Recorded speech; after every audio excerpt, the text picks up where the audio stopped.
aan ku bilownay magaalada Washington waxaa lagu soo bandhigay daraasad horudhaca oo ku saabsan doorka qurbo joogta dib ugu noqonaya Soomaaliya.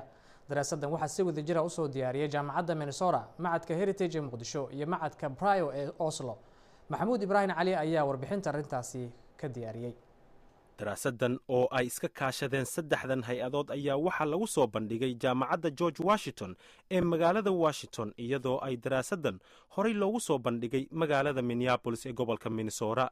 Cindy Host oo ah madaxa macadka Brio ee xaruntiisu tahay Oslo ayaa ii sheegtay in daraasaadkan ay ku ogaadeen in Soomaalidu ay dib ugu laabanayaan dalkoodii hooyo si ay uga qayb qaataan horumarka.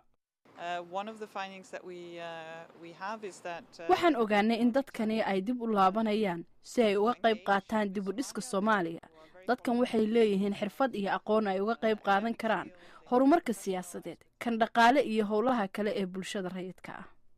daraasadan oo si gaar ah diiradda u saartay Soomaalida Norway iyo kuwa ku dhaqan gobolka Minnesota ee dalka Mareykanka ayaa waxaa lagu ogaaday in Soomaalidu Mareykanka ay iskoodu ugu laabtaan Soomaaliya iyagoo siyaabo kala duwan uga qayb qaata dib u dhiska Soomaaliya, sida uu sheegayo aqoon-yahan Ahmed Maxamuud oo daraasadan dhinaca Minnesota ka fuliyay. dadkaan la kulannay oo Soomaalida ahaa waxay noo sheegeen inay iyagu iskood u aadeen si madax bannaan oo aan dawladdu saamayn ku lahayn ayay u tageen. tigidhkooda iyagaa gatay, iyagaa isdabaray, iyagaa barnaamij iyagu iskooda ay u fashanayaan ayay waddanka u tageen. hadday noqon lahayd siyaasadda inay ka qayb qaataan, inay ganacsi suubiyaan, amaba inay hay-adaha samafalka iyo wax inkaas ay ka shaqeeyaan. dowladda Norway ayaa waxaa daraasaddu ay tilmaantay inay si toos ah u taageerto ururada maxalliga ah ee ka howlgala gudaha Soomaaliya, taas oo saameyn weyn ku yeelatay dadka ku dhaqan Soomaaliya.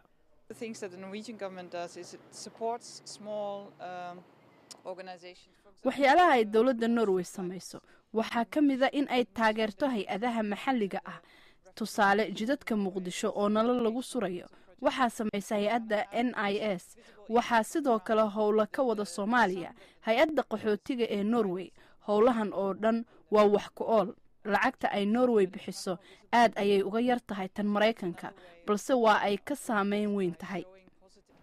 Cabdiraxmaan Caynte oo ah madaxa macadka Heritage ee magaalada Muqdisho ayaa waxa uu sheegayaa inay daraasadan ku ogaadeen inkastoo ay xiisadi ka dhaxayso dadka qurbo joogta iyo kuwa dalka hore u sii joogay, haddana ay jirto fursad ay ku wada shaqayn karaan si loo horumariyo dalka Soomaaliya. xiisad inay jirto u dhaxayso dadka qurbaha ka soo laabtay iyo dadka Soomaaliya aan ka bixin muddadii dagaaladu ay jireen.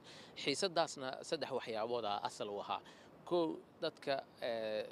dadka aan dalka ka tegin oo dareemay in dadka qurbuhu markii ay soo laabteen shaqooyinkii ugu muhiimsanaa ee dalka inay iyagu qaateen. labo, in dhanka maaragtay mushaarada la bixiyo oo ama dawlad ha bixiso ama hay-ado gaar loo leeyahay ha bixiyaane, in ay aad moodid dadka qurbaha ka yimid in loo roonaanayo. taasna ay dabcan ka timid dadkaasoo noloshoodii weli qayb ka mida ay ku salaysan tahay dalka Mareykanka ama Norway meeshay ka yimaadeen. iyo midda saddexaad oo ah mararka qaarkood dadka qurbaha in loo arkay in dhaqanno xoogaa ku cusub dalkii ay dib dalkii keeneen. dhaqannadaasoo dadka qaarkood ee gudaha ku hareeya u arkeen inay yihiin dhaqankii Soomaaliga wax ka baxsan inay u arkeen.